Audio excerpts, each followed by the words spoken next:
Hey everyone, how's it going? This is going to be a sort of general video covering the melee aspects of Halo Infinite. I'm going to break it down into a couple different sections. First, I'm just going to sort of go over all the different damage profiles of each individual weapon. So there are some weapons that will do more damage when you are doing a melee attack with that particular weapon equipped. So we'll sort of cover that, and I'll sort of go through each individual weapon and break that down. And then I'm going to do something similar with the objective items as well. So doing a melee attack with like the flag and the oddball and look at those damage profiles. And then finally, just sort of get into some other tidbits and call outs and maybe tips and things like that as well. Okay, so starting out, I sort of put together a compilation of doing a melee attack with every single weapon equipped and then looked at their damage profiles and sort of compared them. Generally speaking, the way it shakes out, there's sort of 3 different damage tiers depending on what weapon you're using to do a melee attack. And sort of the simplest way to think about it, there's really only, I think, 4 guns that don't do tier 1 damage. So tier 1 would sort of be like your general baseline damage, whatever. So all those guns are going to do the same amount of melee damage.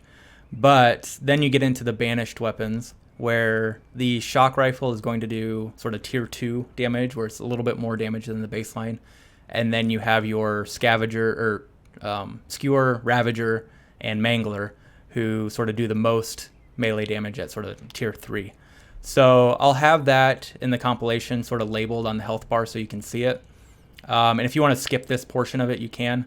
I sort of have them organized alphabetically, but then I do all the tier 1 weapons first, then I do the tier 2 weapon, and then I do the tier 3 weapons.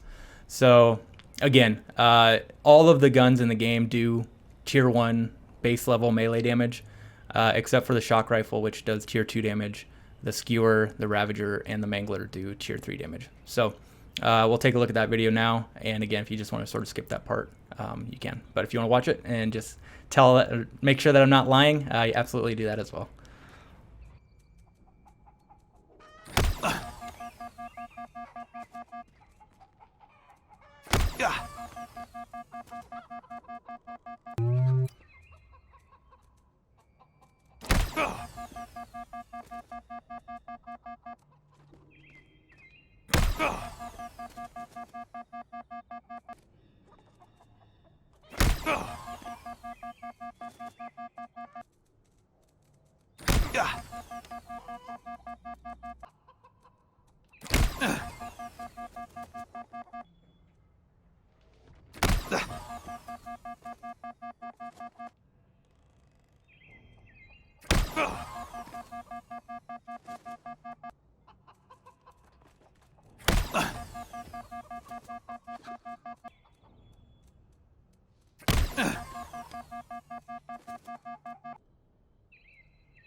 A gift from the heavens is inbound.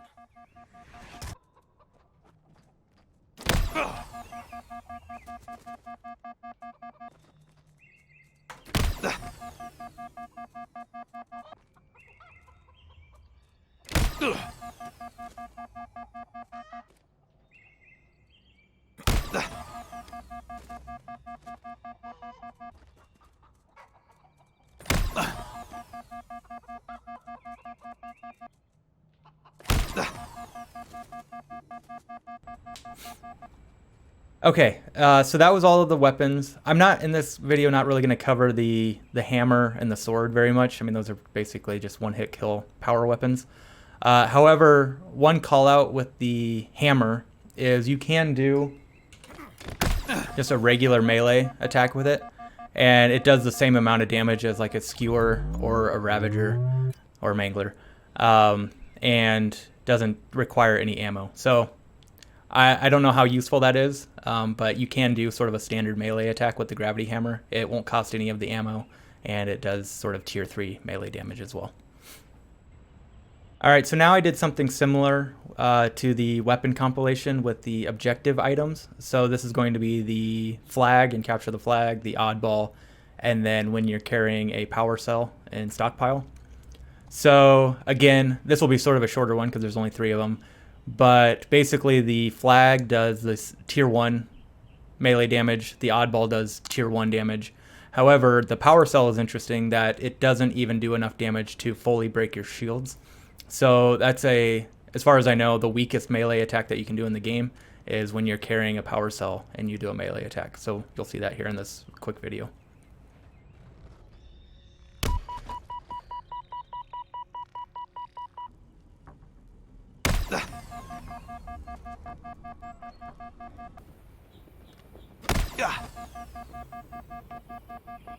Okay, so now getting into a couple additional tidbits and tips and things like that. So first call out is that regardless of what weapon you're using, it's going to be a 2-hit kill if they have full shields. So whether you're using, like I have the Disruptor or it's the Mangler, just because of how the damage breaks down, it's going to be 2 hits no matter what. So regardless of what weapon you have, if you want to kill somebody strictly using a melee, it's going to be a 2 hits to do so. So there you go.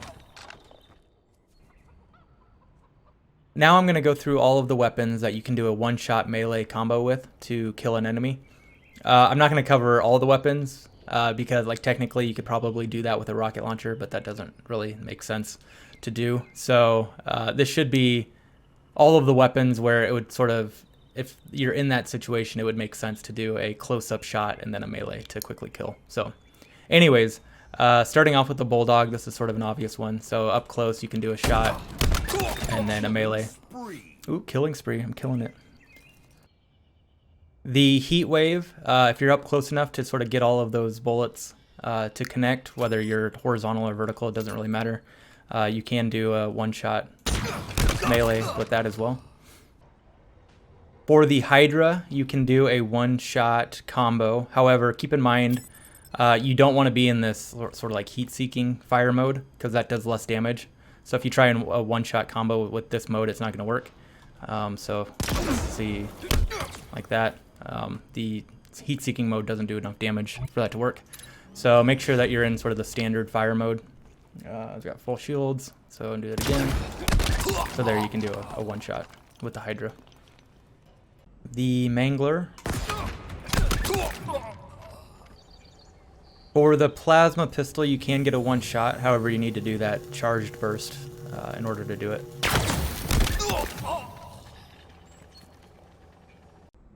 The pulse carbine, as long as you can hit that full burst. The Ravager, as long as you connect all those shots, you'll be able to get a one-shot with this as well. The sniper rifle. One important call out on the mechanics of doing a one-hit kill melee attack. So obviously if we do a melee attack to somebody on their back, it's going to be an insta-kill, regardless of what their shield level is.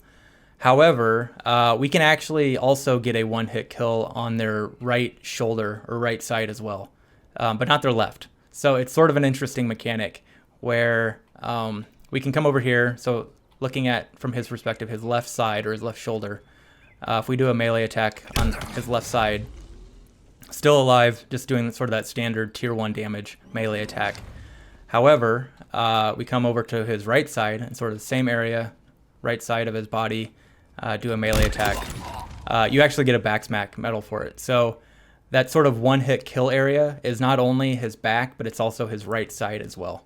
So something important to keep in mind, I guess, try and favor their right side as opposed to the left when doing a melee attack, because you can have the potential for doing a one-hit kill there as well. Okay, and then to wrap things up, one additional test I did because I was curious was if you do a grapple shot melee, would that do more melee damage than just sort of a standard attack?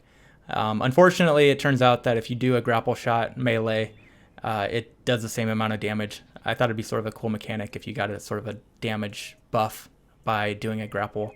But just to show you real quick, so melee, and it's still sort of that same tier 1 damage. So unfortunately, I thought that'd be kind of a cool mechanic, but that's not the way it works. Just no bonus if you do a grapple shot and then melee. So However, keeping in mind what we just went over with the weakness of the right side of the body in terms of one-hit kills with the melee, so if you do grapple the right side, you also get a one-hit kill that way as well. All right, that will wrap things up. Just sort of going over some of the melee aspects of Halo Infinite, covering sort of the damage profiles and a couple additional tips. So hopefully you enjoyed the video, and we will see you later. Bye.